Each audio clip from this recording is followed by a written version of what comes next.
Welcome to the broadcast. Yesterday, Warren Buffett made a historic gift of more than $30 billion to the Bill and Melinda Gates Foundation. Tonight, in an exclusive conversation, their only television appearance, Warren Buffett, Bill Gates, and Melinda Gates. I wanted the money to be used effectively, and I've looked at a lot of foundations, Charlie, and there are a number that I admire, but there's none that are in the same class, in my view, as the Bill and Melinda Gates Foundation, and not just because of size. They really have looked at the world without regard to gender, color, religion, geography, and they said, how can we do the most good for the most people, and particularly the people that have gotten the short straws in life. When I first heard it, it's something that's very hard to believe that it might actually happen, but immediately turned for us to the responsibility. You know, when you give away your own money, you feel incredibly responsible as you do that. And then we look at it and you say, this is the body of Warren's work for his life.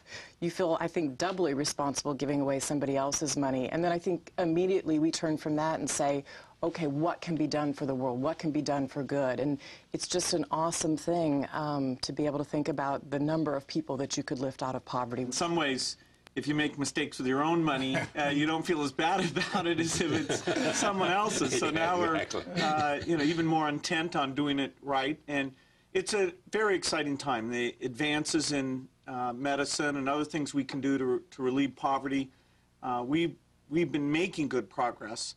And with the doubling of resources, we think our impact can even more than double. And so it's thrilling, but it's a huge responsibility. Warren Buffett, Bill Gates, and Melinda Gates for the hour. Funding for Charlie Rose has been provided by the following. For every drop of yourself you give, get every drop back. We offer over 80 ways to hydrate, energize, nourish, relax, or enjoy every drop of life. Charlie Rose on PBS is brought to you in part by J.P. Morgan Chase, providing financial services and solutions to more than 30 million consumers, institutions, corporations, and governments worldwide. Additional funding for Charlie Rose was also provided by these funders.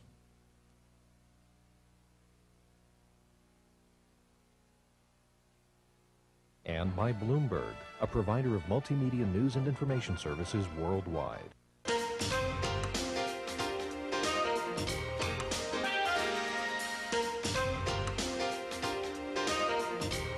Tonight, a special edition of Charlie Rose. Warren Buffett, the CEO of Berkshire Hathaway and the second richest man in the world, announced yesterday he is giving much of his $40+ billion fortune to the largest and perhaps most admired foundation in history, the Bill and Melinda Gates Foundation. In essence, he is using that foundation to pass his money back to society. It means the foundation, which now spends $1.5 billion per year on global health, education, and libraries, will now spend $3 billion per year. Think of the consequences for those who are poor, sick, and uneducated. It means Bill and Melinda and Warren can make even more real the guiding principle that all lives are equal. It means Warren Buffett joins great names in business history and philanthropy, Rockefeller, Ford, Carnegie, and Gates, who've given their fortune back to society. Think of the possibilities, and you understand why this is the most important and historic announcement ever in philanthropy.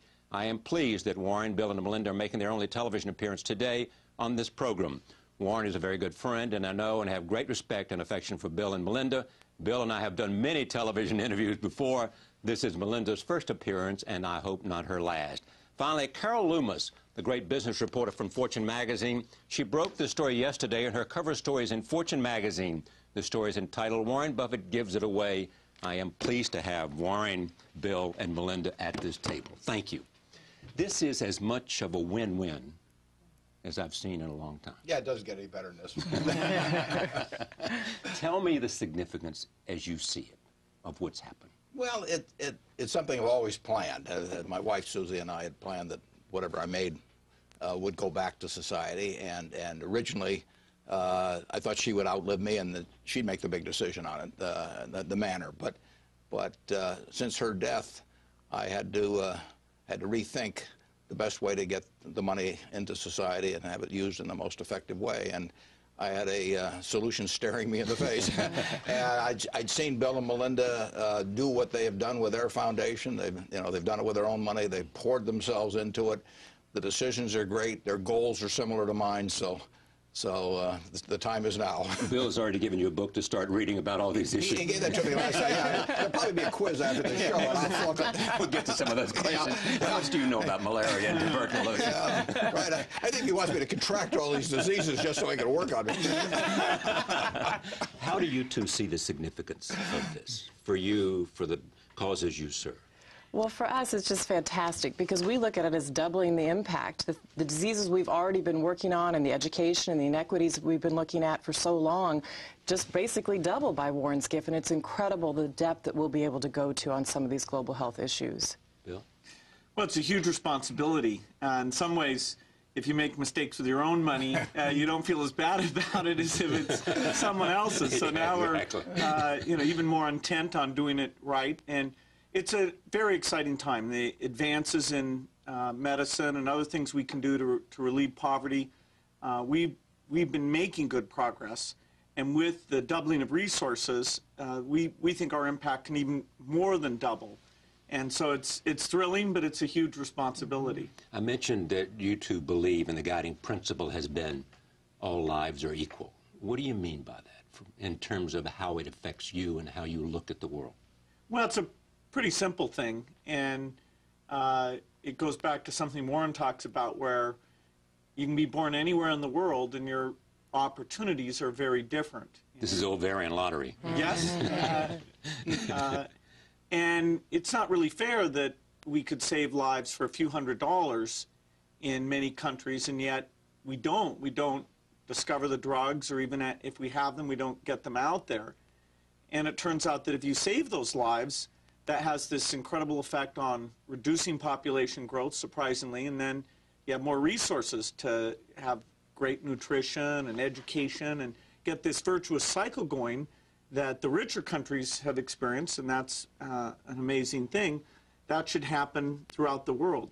You mentioned Susie's death made you begin to think about it because she was not going to outlive you and run the Buffett Foundation. Tell me about what led up to this. I mean, was this sort of, you went to Bill and said, I've decided what I want to do? Were there a series of conversations? How did it unfold?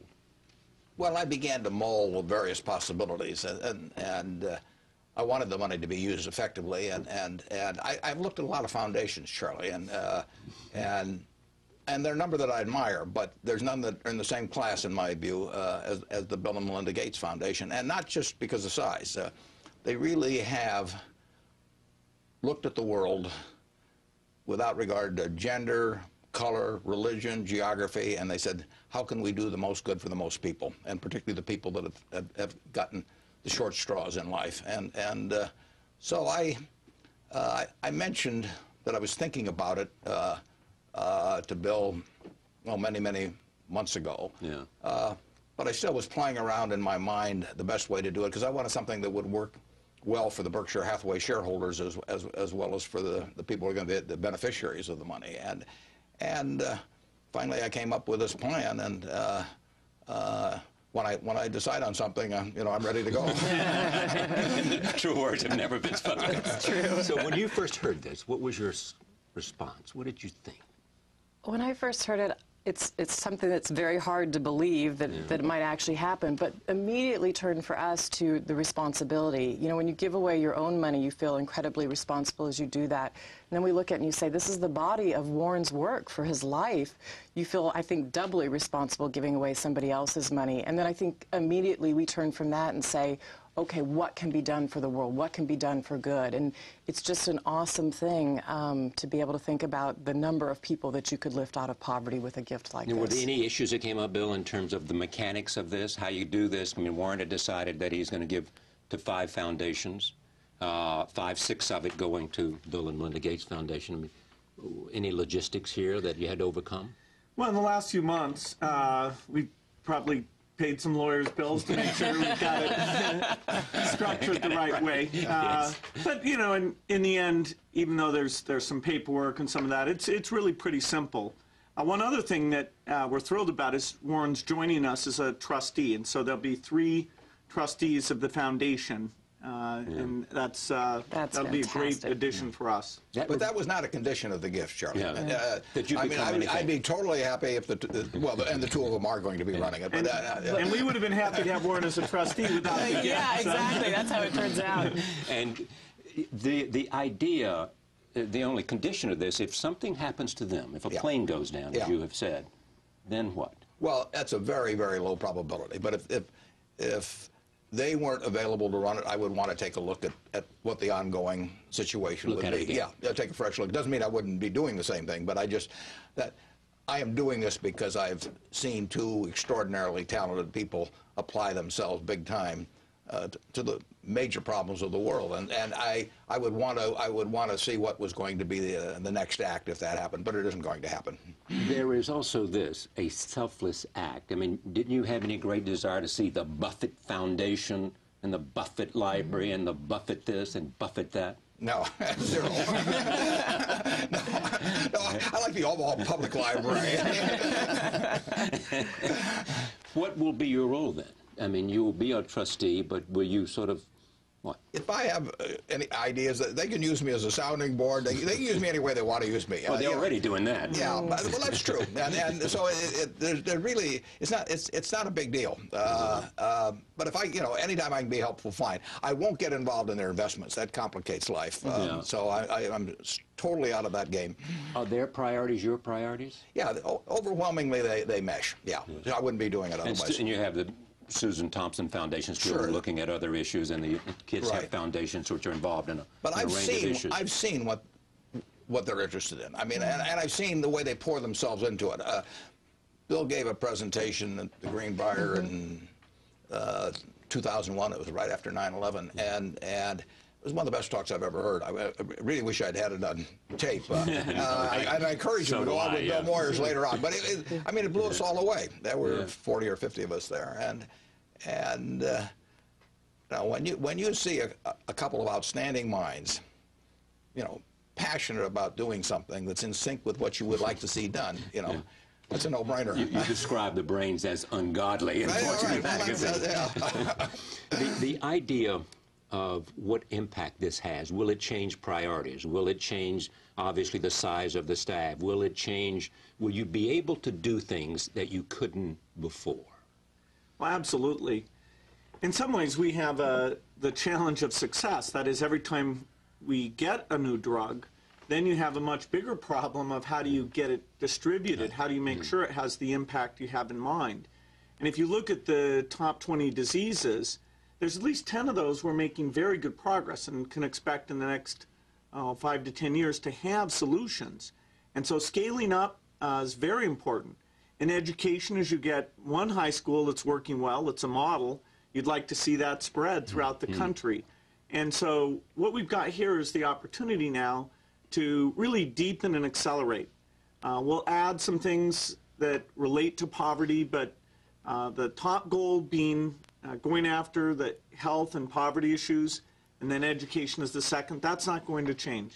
You have found that, in fact, if you can change health, it will have an impact on how many children people have. It'll have an impact on a whole range of other things beyond their health. Absolutely. And I think what this allows us to do is deepen what we do in health. So where we're already working on medicines for malaria or tuberculosis vaccine or an AIDS vaccine, we can also start to surround those programs. You can't give somebody medicine if they don't have any food in their belly to eat or if they don't have clean water. And so looking at some issues around, say, agriculture to help small farmers in Africa, give them drought-resistant seeds for sorghum or help them get seeds that if there's a virus in their banana doesn't spread from crop year to year, help them get their products to market and have more information, helping them figure out ways that they can have clean water or healthy food to lift their family up while we're also starting to solve some of these diseases, I think is how we'll deepen the impact of what we're doing in health. Is there and has there been any kind of dilemma between spending money on terms of the future, as you did with the Grand Challenge, and spending money today in terms of the logistics of getting existing drugs to people? Absolutely. I mean, we have finite resources, and there's a very healthy dialogue that goes on where some say, hey, you ought to spend more on the immediate solutions, and others say, no, you're kind of unique in being willing to fund the research, and so you should focus more on that. And that's great. Having that ongoing dialogue, people who disagree with this, getting advisors to come in on those issues is very helpful. You know, take AIDS as an example. Spending money on prevention has this incredible impact because every case you prevents the cases that might have caused. But then you see the face of the tragedy, the people who are getting ill, and you want to have treatment getting to them as well. And so these problems are big problems that can absorb huge amounts of money. And in fact, that's why we need to work with governments and make sure they get involved. And we've been very pleased to see many governments around the world step up and do more in this area of global health. And I think sometimes we also look for, is there a model project that we can do to prove something out that then can be taken to scale in other places? So we got in early with antiretrovirals in Botswana, knowing that we couldn't possibly give antiretrovirals to everybody in Africa that needs them, but if we could prove out that a country could really do it when it wasn't being done. So we got into that in 1999 with Merck. We each put in $50 million. And the first time Bill and I went to visit Botswana, even in 2003, there were only about 3,000 people, even then, with our program on antiretrovirals. But now we've taken that where you've got 62,000 people in the country on antiretrovirals, and it was a model program. So then when the government money, the PEPFAR money came in from the U.S. government, that could be expanded in other countries. So a lot of times we'll go in that way. And the research in terms of all these things is an ongoing huge commitment in terms of the payoff coming down the road. In terms of, you mentioned the 20 diseases. Give us a sense of what diseases that you think we're around the corner from dramatic differences. Malaria, TB, HIV. Yeah, then there's a series of diarrheal diseases, including rotavirus that we have a new vaccine for, and two other causes of diarrhea. So that's the two biggest killers of kids under 5 are diarrhea and respiratory disease. And we see that we can get through about 5 different vaccines drastically eliminate those deaths. It's over 10 million children a year die, and those are the top 2 causes. And so the top 5, AIDS, TB, malaria, and those 2 childhood causes, we're making great progress there. The other 15, like visceral leishmaniasis, are less known because they're only in the tropical areas. Yes. But he's going to be my family doctor, Charlie. I can see that. I mean, this guy is. He's got it. Yeah, I want him in the operating room. Or you're expert on tropical diseases too. The idea of what they are doing, was it important to you to be able to make this philanthropic gift and have it pay off immediately? Well, you certainly want it to be used intelligently immediately. The payoffs don't necessarily come that fast. And frankly, that's why they'll be a lot better at this than I am. I like immediate feedback on things. I mean, you know, I'm the kind of guy, if I walk into the ice cream store, I want a triple dipper right then, you know. So you don't want him to send down. No, and really, philanthropy, you have to have a longer view than that. You have to take delayed results in many cases. Now, they're going to be impatient to get the best results they can, but it's a different game in that respect, and they're very well suited for it. You weren't convinced that you'd be good at philanthropy, were you? I think I'd be terrible at it. Why? Well, other than the fact you just said. I like the fast feedback, but secondly, it probably requires answering to a bigger constituency in a sense than I like doing. I like to look in the mirror and ask myself whether I'm doing okay, you know. And there are a lot of people whose opinions I really don't want to listen to, you know. So you have to be a little more diplomatic, perhaps, than I am. And you know, I'm just delighted, Charlie. You know, as I said in that article, I mean, if you've got something important in life to do. Let's say I was going to play the golf match of my life, you know, and I could get somebody to substitute for me like Tiger Woods, I would do it. Go with Tiger. No, and if I had to sing on television, you know, and I could just mouth the words and get Sinatra in the back room, you know, doing it for me, I'd do it. So the idea that you have various responsibilities in this world, and this money is a responsibility, but if you can get somebody better at doing something that needs to be done in your place, you know, I'm used to that. People have been speculating, as you know, for a long time about why you haven't done this before. And you were saying you haven't done it before. Susie's death was one thing. Yeah, well, but if you go all the way back, Charlie, I mean, Susie and I decided when we were in our 20s that money would go back to society. When you told her you were going to get rich, one thing you could well, I was sure, but she thought I was delusional. But as time went along, I managed to convince her. But you know, it was always going to society. There wasn't any question about that. Now, my logic, but it also went down the grade of what I wanted to do. But my logic was that philanthropic needs would be huge today, tomorrow, 20 years from now, 100 years from now.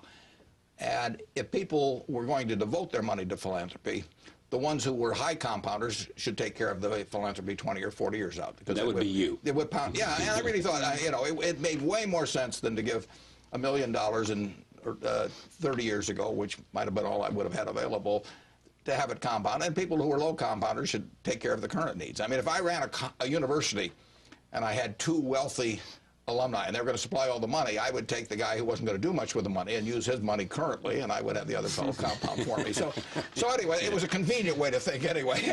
And you know, that has been my philosophy on it, but now is the time. You think people are surprised you did this? Probably, yeah. When you made this decision, you had to ask yourself, will there be consequences for this extraordinary compounding that has been taking place? And will it affect Berkshire Hathaway stockholders? Yeah, and I don't think it will one iota. As a matter of fact, 31% of the money that Berkshire Hathaway makes, if we can make another $100 million, 31% of it through my shares is going to philanthropy. So if there's any, if you could have a greater motivation than I've had over the years, I'm not sure you could, but I would have it now. I mean, it's a great feeling to know that as the company becomes worth more and more money, that it actually translates into something good for people around the world. So people put this value on it. You just for the benefit of the audience, the Gates, Bill and Melinda Gates Foundation, about $30 billion, something thereabouts. Right. That stock is committed, and in terms of present market value, it'd be about $30 billion. What you are doing is committing about $37 billion based on the value of shares today. 37 billion. Right. It'll be given. It starts immediately in 2006. Right. It will be given over a period of years. It'll be given indefinitely, in a sense. I mean, and to the extent that Berkshire becomes more valuable, which I think it will. It can be a lot bigger than 37 billion over time, and I think it will be. And you know, the bigger the better. And it can be going on 20, 30, or 40 years from now. Bill and Melinda will agree on this point. I know of no one who loves his work more than this guy does. Absolutely. He loves to tap dance to work, as he says. That will continue. Yeah. You'll go back to Omaha and tap dance to work and make these decisions now knowing that you're not only benefiting the Berkshire shareholders, but also people's lives far away. I knew it would benefit philanthropy eventually, but now it's very tangible. It's very tangible, and every year I hope those shares that are committed to go that year are worth more money, and over time, you know, I think they will be. So this can be a lot bigger, and you know, it's up to me to work to make it so. But you do grow great satisfaction from the fact that you now have made this decision and you know where it's going. Yeah, absolutely, Charlie. I mean, it's the second act of the money, you know, basically. You amass these claim checks, in effect, which money is on society, and then you figure out the best use for them. All right. How is your role going to change at all? Bill announced, a month ago, that you were giving up chief software architect at Microsoft, leaving executive responsibilities, although you remain and will remain as chairman. Does that mean that your role at the Bill and Melinda Gates Foundation will change? Yes, in June 2008, I'll switch and become full-time at the foundation. And that was actually developing in parallel with Warren's thinking. But not connected. And they're unrelated. They're actually somewhat synergistic. That is, it's thrilling that as I'm going to full-time, that the scope of the resources have been expanded, more than doubled, because of what Warren's done. And my role is to help us help us learn. Melinda and I both travel quite a bit. I'll get to go to a lot more schools, a lot more of those trips, read more of these long health books. Patty Stonecipher runs the foundation, has done a fantastic job, and has been thinking about this scaling up, how we grow the staff and yet keep the efficiency that we all believe in. And so I'll be helping with strategy far more than I've been able to. So rather than one day a month, you're now going to have him as your assistant partner. It's going to be great. We love doing this work together. What ought to be said, and Warren has reminded me of this in every conversation we've ever had, this is named the Bill and Melinda Gates Foundation for a very good reason in terms of her involvement in this from the get-go.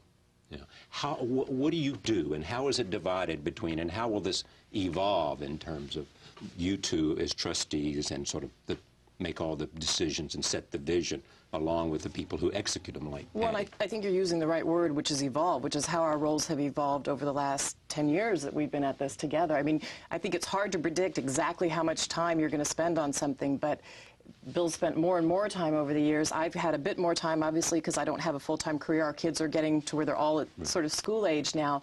But, you know, I think it gives us more time to travel together. I think it really gives you a depth to the work when you can go out to Bangladesh and be in the slums, go out to India and be there, be with the people in Africa. It gives you a real depth to understand what are the issues they're facing. There's an incredible program already in tuberculosis. It's been going on for a long time, where every day for 6 months, if you're trying to be treated of tuberculosis, they give you a pill. So I was out in Zambia and saw this going on recently.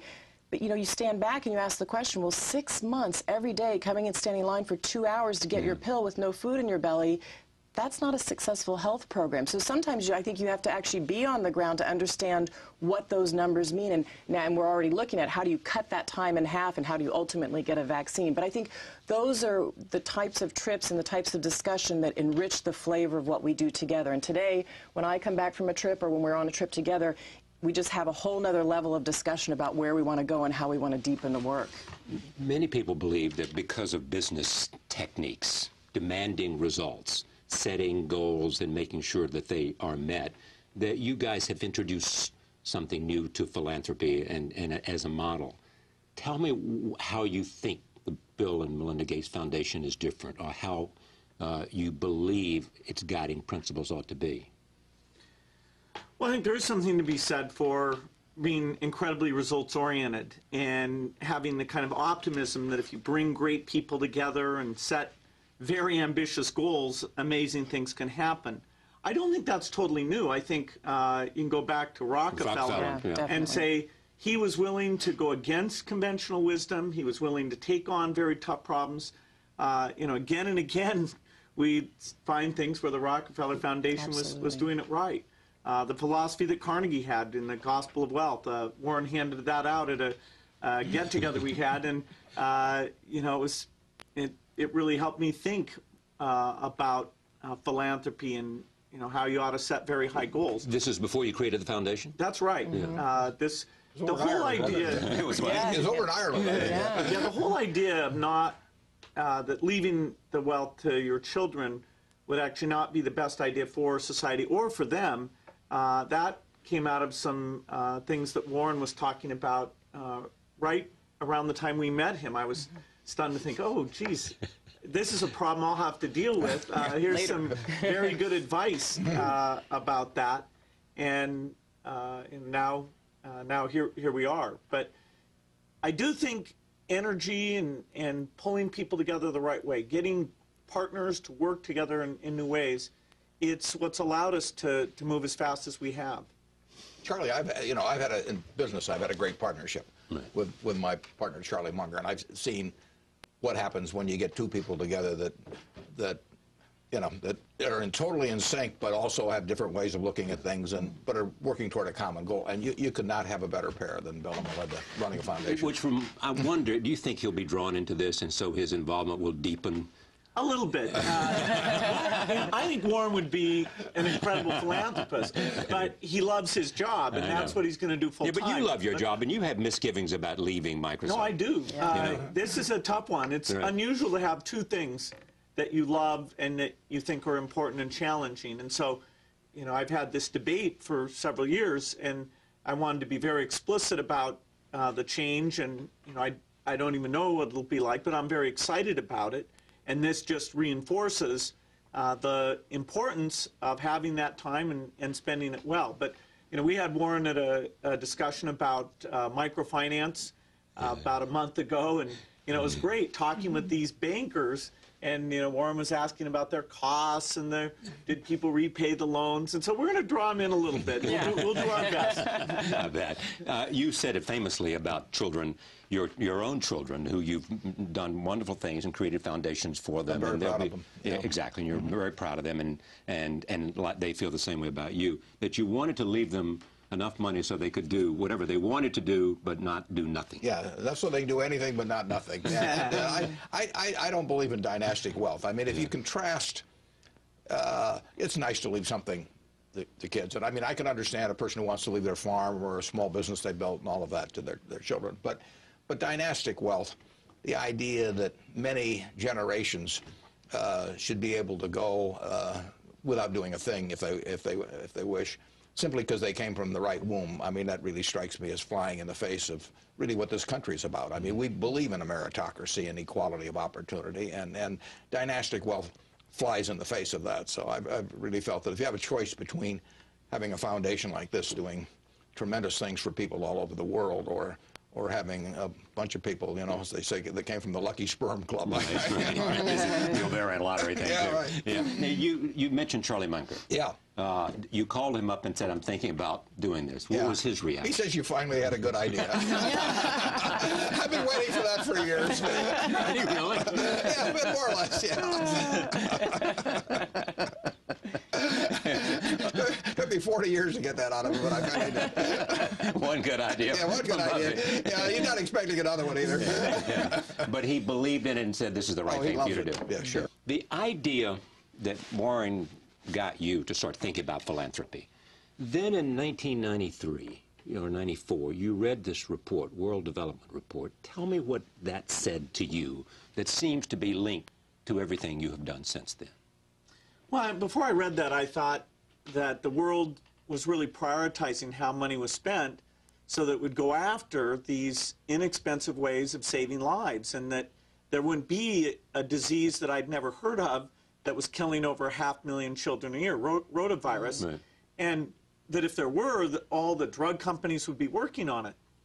And so this fact that when people are so poor, they can't afford the medicines, so nobody works to create those medicines, and you have diseases that aren't in the rich world, so you don't get the trickle-down benefit that you're solving it for the rich, and therefore eventually it gets to the poor. I hadn't known that, and you didn't know this fact, and so therefore... Right. I thought that coming into philanthropy, all the really important stuff would already be addressed, and so it would just be on the margin what could be done, and that you'd have to struggle to find something really impactful. But once I read that report, I said, hey, there is something here, actually a tragedy that it's not addressed, but in terms of being the key priority that we could put our energies into and go after, it just jumped out at me. Charlie, Bill and I sort of have a background mindset of a market system, and a market system works awfully well. It's worked well in this country. But a market system has not worked in terms of poor people around the world with a disease that should be available for just peanuts. Really. It doesn't work because people can't afford to participate. Yeah, the market system just fails in that case, and you have to interject yourself into that and make sure there is a system that will deliver. I'm a big believer in the market system 95% of the time, but the done pretty well for me. And the world. And the world. Yeah, and the world. Absolutely. But there are things where the market system is not going to solve the problem, and that's where Bill came in on this. You have said to me in other conversations, that when you were thinking about what foundation you might be involved in, not in terms of choosing one, but in terms of what your money might, that you wanted to choose things that had perhaps been neglected. Yeah, if the money is pouring into something and talent, right. There's really no reason to duplicate. There's millions of good things to do in the world, and you're looking for something that's important. You're looking for something that you'll be reasonably good at in terms of implementing any ideas that do come to mind, and you're looking for something that really needs more funding. And that's exactly the way that Bill and Melinda have come at the problem. You know who Bill and Melinda can certainly speak to this, who would love this, is Susie. I mean, the idea of what you have done. Because she said to me, you know, I mean, I'm always wanting him to do more. Yeah. You know, I was not not holding her back. We'll put it that way. Holding her back from speaking her mind or from giving away.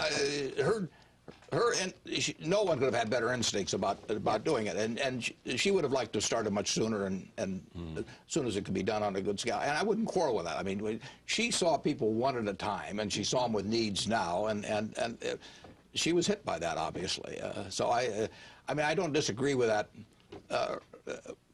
It was perfectly natural for her to react that way, and if I died when I was 60 or something, and there'd been a lot of money then, I mean, she would have really gone to town with it. And you would have been pleased that she would be running a foundation dedicated to that. No, absolutely. And she cared a lot about these issues. I mean, she talked enormously about women lifting themselves up in their situation, and particularly having access and tools to family planning was something she was very interested in, and she traveled extensively, especially to Vietnam and a lot of places in Southeast Asia. So she cared a lot about these inequities, and I keep thinking how pleased she would be she was made this decision. Yeah, I mean, and reproductive rights and parenthood and all those kinds of issues.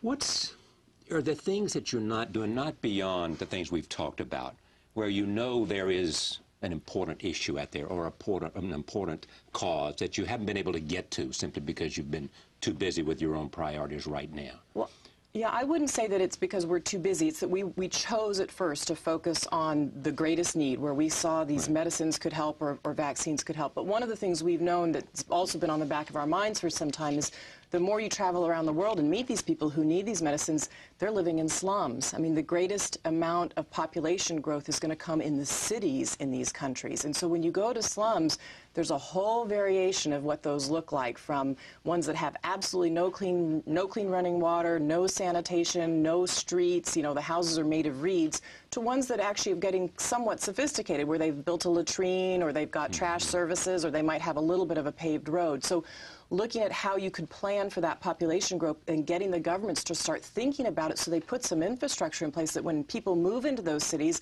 and they are living on less than $2 a day, that there's some place that they can go to actually have basic services.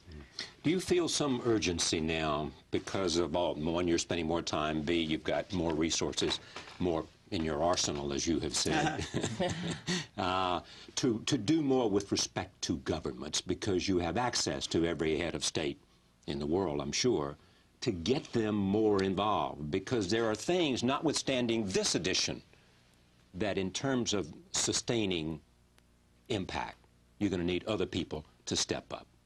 Absolutely. And the last few years have been good. The United States, under President Bush, has stepped up with the AIDS money under the PEPFAR program. A number of European governments, led by the UK, but with France and others, have stepped up and given more money to vaccines. Norway also doing a great job there. And we need to keep that going.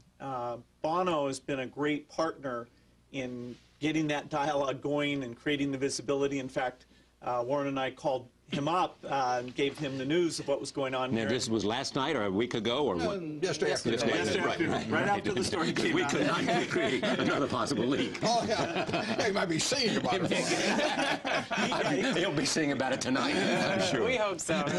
Go ahead. So, you called him up. Getting governments, the rich world governments, more engaged in these issues in the right way, and then getting the developing world governments to have these priorities and get the infrastructure in place, that will make a big difference in how effective we are. We have to do that, and we're going to get more time to focus on that. And treating with more urgency. How much corruption is there in the delivery of health care to the poorest among us in the most difficult countries? Well, in fact, some things like building roads or building a dam, things like that, you end up with a lot of layers that lend themselves to diverting the money. With vaccines, it's easier to have transparency. Nobody likes to hoard them because you don't need that many. And you have to refrigerate them and all that. Being able to go out and check if they were actually delivered, to check the coverage, is relatively straightforward. So we have to be vigilant on this. There's always going to be things like, you know, the Jeeps that got bought and where did they end up. Right. And, but it's a simpler system than most development, and therefore we ought to be able to make sure that 95% of it gets exactly to where it should go. There's going to be a little bit of leakage, but in fact, if you're not comfortable with that, you should It's wrong business get to in be this in. field Yeah, exactly. at all. If you don't recognize leakage, that's it. You hope, in what way this will, in a sense, spur other wealthy people?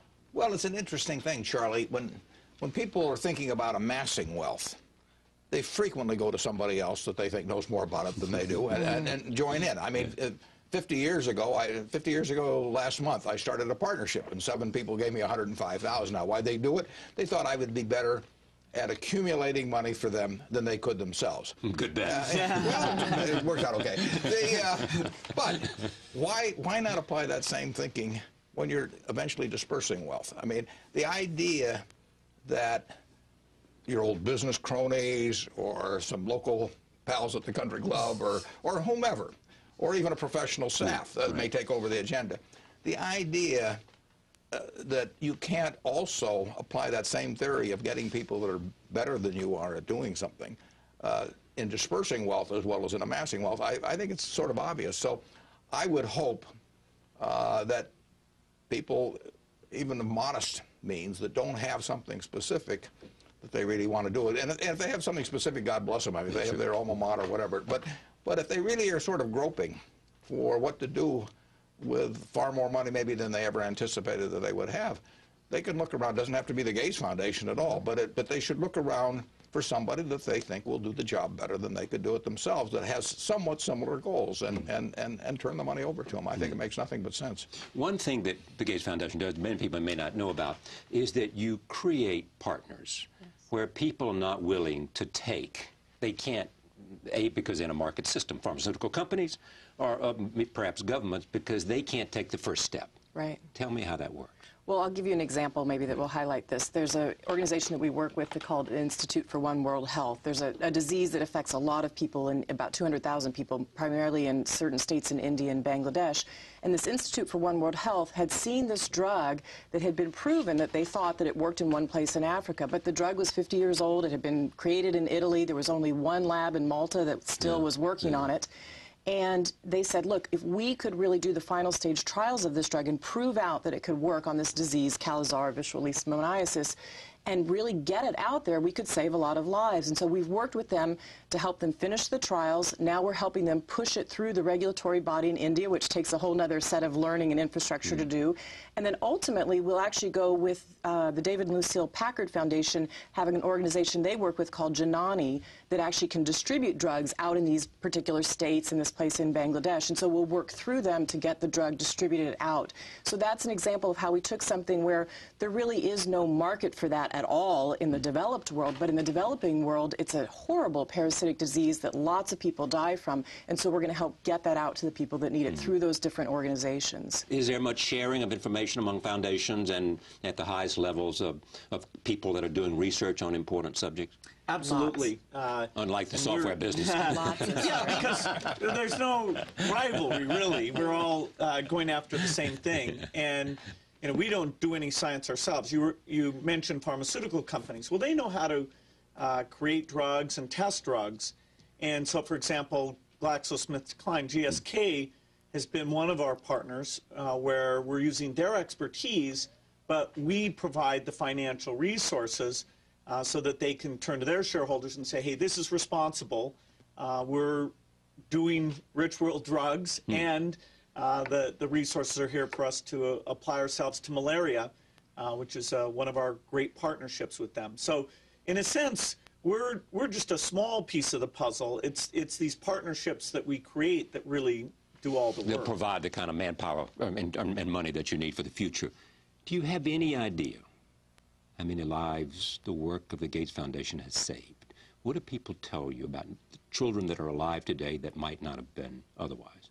Well, particularly the easiest place to measure that is in the vaccine work. I mean, we got into that work early in 1998, 1999, and we made a large commitment to this global Alliance for Vaccine Initiative that we actually helped create, and we got other governments to come into it. Which has been the biggest recipient of your funds. Exactly. We gave them $750 million initially, and we went back just this year and announced, or in 2005, announced another $750 million grant over another 10 years. So we've gotten rich governments to come into that fund, and then 75 of these developing world governments come and apply for the money. But when you look at the vaccines that are out there, we think we know that 1.7 million lives have been saved just by children getting the basic vaccines that we take for granted in our country. Diphtheria, tetanus, and pertussis is something every mother in the U.S. goes and gets for her child when they're under the age of 1. That, getting out some of the new vaccines, Hib, yellow fever, those are all things that we're getting in the hands of children. So you can measure it in that way. And they estimate over the 10-year life of this thing, I think, that we'll save about 10 million children's lives via those vaccines. 10 million. Yes. That says it all, doesn't it? Makes a difference, doesn't it? It does. Is this part of what drew you away from something you loved to where you will spend the rest of your life? You're 50 years old. You're 75. Yeah, you know. I've noticed. Well, Carol Loomis, first question, she said, are you ill? Are you doing this because you're ill? I'm in amazing health. I mean, considering the fact how I eat, no, I can't believe and burger it. ice creams and Coca-Cola. Absolutely, but it works. Is the fact that you can save lives something you never imagined when you were in, you know, as you have said, 24/7, would you say I was a eye shade, eyes down software guy? Well, doing software is a phenomenally fun thing, and the empowerment it provides, that I love, and I'll always keep a connection to that. But as you say, for the rest of my life, starting 2 years from now, my full-time work is going to be this foundation, and it's thrilling because I meet brilliant people. I give them a little bit of optimism, show them maybe a path they might not have seen. Go out in the field, see the setbacks, try and figure out a way around those. I get to work with Melinda, and my dad, Patty Stonecipher, just incredible people. And so, I'm doubly blessed to have had the work at Microsoft and now this foundation work. When we described to a friend what Warren was doing, we were saying, wow, this is an amazing thing that the two of you met and that this could come together. And they acted like it was, almost obvious that this would happen. I have to say, to me, it wasn't. And even when Warren first mentioned it, was like, wow, is he serious about that? Wow, are we ready for that? And, it's only hitting me today. I mean, this is the day Warren's going to actually sign these letters. But how long ago was that, Bill? Do you remember? They first mentioned it to you. Over the last year and a half or so, he mentioned it. And at first it was, kind of in passing, just a very nice thing that, gosh, your foundation's doing well. And we'd had that ongoing dialogue. It was in the last few months that it was clear he was getting very serious. And with Warren, once he decides something, it's very crisp. The other thing I know about you, once you make a decision, you don't look back. You have not lost one moment of sleep because I might be doing the wrong thing. I might maybe nothing. Nothing. Do you wish you had done this earlier? No, I really don't. I think this is the right time. This is the right time to do it. Yeah, I do, Charlie. Yeah. I've had a good chance to see what they've done. I feel Berkshire is positioned better than ever for the future. I mean, one thing about it is, if I'd given the stock in a lump amount, there might be people who say that they were too concentrated in one stock and that sort of thing. Well, I want the well-being of their foundation to be sort of concentrated in Berkshire, because I think it's going to do very well. So I wouldn't want them to be forced to sell it and buy government bonds or something of the sort. So this way, I think I don't see how it could be any better. So they're sitting on stock, and they may or may not have to cash in the stock. Well, yeah, but they'll tend to cash in the stock as it comes, as will the other foundations. But I've got to raise money to spend. All of these years ahead to make the stock more valuable, which is, I've always wanted to do anyway, obviously. But it'll be even more fun now. Yeah, but I'm coming back to another point. How will this change your life day to day? Zero. Zero. Yeah. You go back to Omaha and you tap dance to work. Right. You get on the phone. And Bill once said to me, you do three things. You talk on the phone, you read, you play bridge, and then watch an occasional television show. What else is there in life, Charlie? Well, I'll tell you what else there is in life. There is the satisfaction to know and to see that you can, while you're alive, not when you're dead, and not among executors, that you can do something that you can see because it's already taking place, changing lives, saving lives. And see it getting done right, which is really terrific. With accommodation, The idea of what you have done, has it changed your thinking since you began this in 1994, was it? Yeah, absolutely. We're, every year, and we're going to go on learning. You know, that in philanthropy, to make sure you're spending the money right is harder. You don't get a market response quite the same way, and so you're gonna do things wrong, and you're dealing with partnerships and incentive systems, and so there's a lot of choices that you have to make. For example, when we started out, we didn't think of having a dialogue with governments because we weren't sure enough about what we were doing to be able to go and say, look, put more money into vaccines, put more money into AIDS. And it was 4 or 5 years into it that we started to say, wow, even our resources are small enough that we're going to have advocacy. And so that's a new capability that we're getting better at, and working with partners like Bono to have that. And we need to keep learning. And even, I would say, even in education, the U.S. education system, realizing, I think we went into it a little bit naively at first, thinking if we could get enough of these small schools up and running, you'd get enough that the system would see how great they were, that they would start to really replicate. And as we've learned more, we've realized not only do you have to have, of course, great intermediaries to replicate those models, but you really have to work with the state and local government. You've got to work at the district level, politics, and you've got to work at the state level if they're going to sustain those schools and grow more over time. And that's been a lesson for us. And we'll take lessons like that in every area that we work in. The 60% of the Gates Foundation is directed to global health, as I understand it. And the other 40 is education, especially high school education and libraries. That pretty much will not change in terms of the percentage of what you spend in the future? That's right. The global health, which we also now include global development, so the finance and agriculture and slums and sanitation, that's going to be 60+%. And then education, which is very focused on the United States. You know, we said, what's the biggest inequity in the world and what's the biggest issue for the country that we were lucky enough to grow up in to maintain its incredible position and its incredible contributions. And so that will stay as our other big priority and be about 1/3 of the resources. So both will be scaling up with this incredible gift. Global health has gotten more attention, some would say. Is it simply because it's so much more visible, or have the successes there been more tangible than in education? Well, I think you have to realize that global health is a whole mix of problems. I mean, we're talking about malaria and tuberculosis and HIV and rotavirus. So when we talk about it, it's hard to talk about it as all one thing. And I think Bill and I are both equally passionate about how do you lift up these people from poverty, but all the issues related to them. We talk a lot about U.S. education, but I don't think there aren't quite as many things to go and discuss as there are in global health, where we're constantly pushing in all these different areas. So, and I think also as Bill gets more time and we're in the schools more, you'll hear us even more talking about the U.S. education system. We are passionate about it. And, you know, I think we give a lot of scholarships. We've got 1,000 kids a year on scholarships through one of our programs. And those are fantastic stories when you go and talk to those kids. Thank you for coming. It's great to have you here on this program to talk about this. And I hope you'll do this again now that I've got you to the table.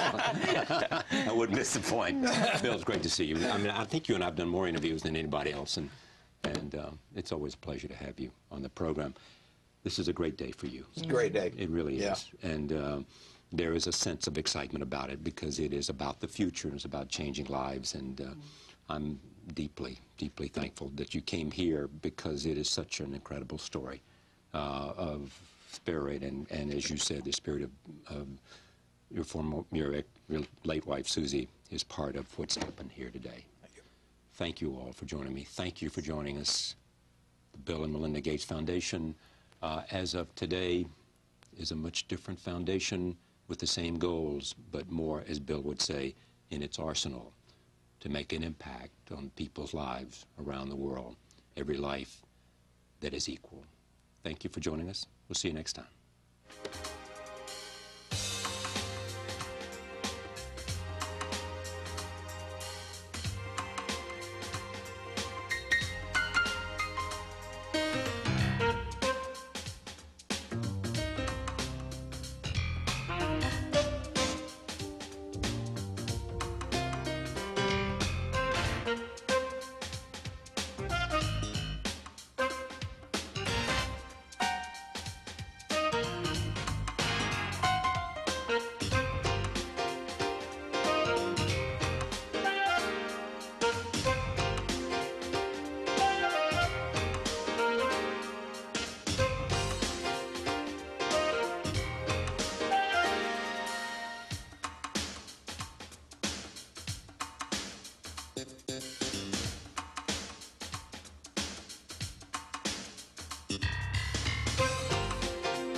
Funding for Charlie Rose has been provided by the following.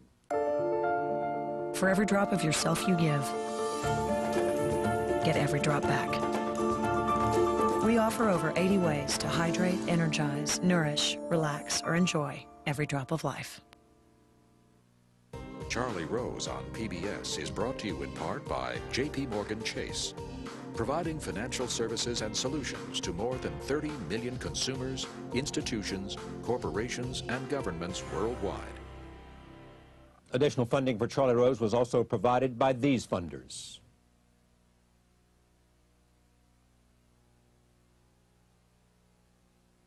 And by Bloomberg, a provider of multimedia news and information services worldwide.